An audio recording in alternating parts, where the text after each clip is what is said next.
जी क्या बोल रहे हैं? हेलो।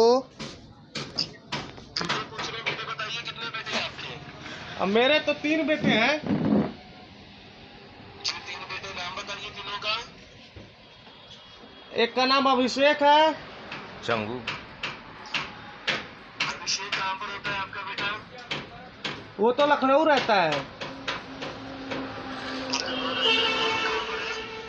अब लेटे जरा। मैं आजमगढ़ में हूँ।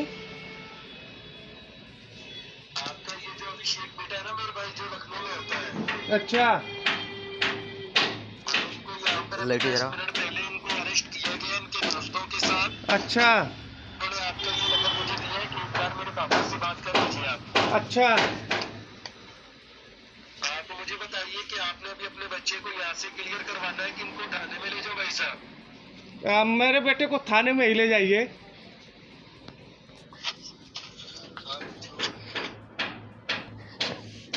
ये बराबर है। कैसा? पैसा लपेट ले रहा था।